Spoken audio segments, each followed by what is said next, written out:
द्रौपदी महाभारत का वह किरदार है जिसके बिना महाभारत की कल्पना भी नहीं की जा सकती। महाभारत का युद्ध भले ही पांडवों ने जीता था, लेकिन युद्ध को जीतने की प्रेरणा द्रौपदी थी। द्रौपदी वह ज्वाला थी जिसने अपनी मर्यादा और सम्मान की प्राप्ति के लिए कौरवों के खून से कुरुक्षेत्र के मैदान की प्यास बुझाई। द्रौपदी महाभारत युद्ध के बाद भारतवर्ष की महारानी बनी, लेकिन द्रौपदी का जीवन और अंत ऐसे रास्तों से गुजरता है जिन्हें जानकर हर कोई हैरान रह जाता है। द्रौपदी के 7 रहस्य ऐसे हैं जिन्हें जानकर हर कोई हैरान रह जाता है। द्रौपदी के 7 रहस्य इस प्रकार हैं। पहला, द्रौपदी का निर्भीक और शक्तिशाली व्यक्तित्व। अपने जीवन में द्रौपदी ने ना ही किसी से कभी हार मानी और ना ही वह कभी किसी के लिए डरी। भरी सभा में जब द्रौपदी को निर्वस्त्र करने का दुस्साहस किया गया तो उन्होंने चुपचाप बैठे हुए भीष्म पितामह, द्रोणाचार्य, कृपाचार्य जैसे महान योद्धाओं को फटकार लगाई कि आप जैसे योद्धाओं के बीच एक नारी का अपमान हो रहा है और आप लोग तमाशा देख रहे हो। माना जाता है द्रौपदी कोई साधारण कन्या नहीं थी, बल्कि वह अग्नि से प्रकट हुई थी। दूसरा, द्रौपदी को प्राप्त था ऐसा वरदान। धार्मिक कथाओं में द्रौपदी को दिव्य कन्या बताया गया है। द्रौपदी का जन्म सामान्य तरीकों से ना होकर हवन कुंड की अग्नि से हुआ था। द्रौपदी को आजीवन कुंवारी रहने का भी वरदान प्राप्त था।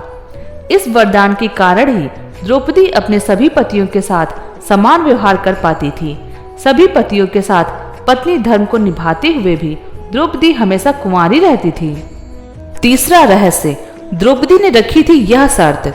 जब द्रौपदी के सामने 5 पांडवों से विवाह करने का सुझाव रखा गया तो द्रौपदी ने विवाह के लिए एक अनोखी शर्त रखी थी। द्रौपदी ने सीधे तौर पर कह दिया कि वह इस विवाह के लिए तैयार तो है, लेकिन वह अपने गृहस्थ जीवन का रहस्य किसी और महिला के साथ साझा नहीं करेगी। पांडवों ने उनकी यह शर्त मानकर विवाह किया।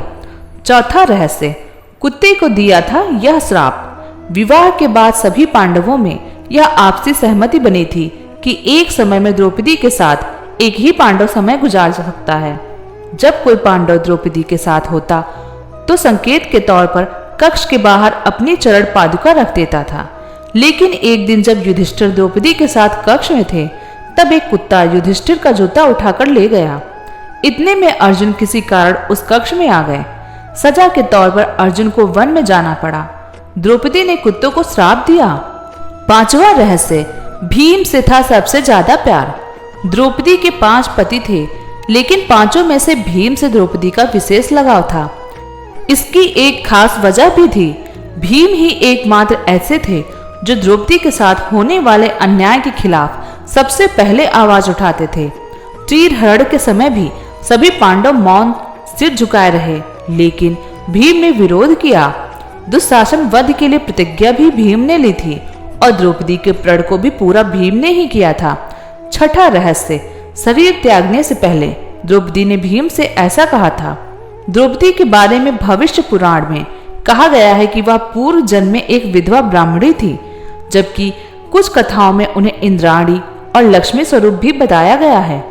अंतिम समय में 5 पांडव और द्रौपदी जब स्वर्ग जा रहे थे तब पैर फिसल जाने से द्रौपदी खाई में गिरने लगी, लेकिन भीम ने हाथ पकड़ लिया।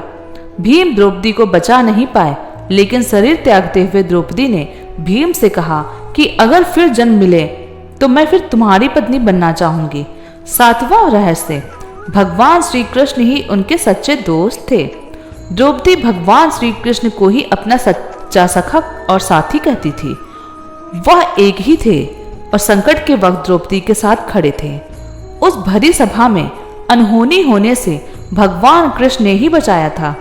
जब दुर्योधन का भाई द्रौपदी को निर्वस्त्र करने का प्रयास कर रहा था तो भगवान श्री कृष्ण ही थे जिन्होंने द्रौपदी की रक्षा की थी। दोस्तों, अगर आपको यह वीडियो पसंद आई हो तो हमारे चैनल को सब्सक्राइब करें और हमारी वीडियो को लाइक करें। धन्यवाद। जय श्री कृष्ण।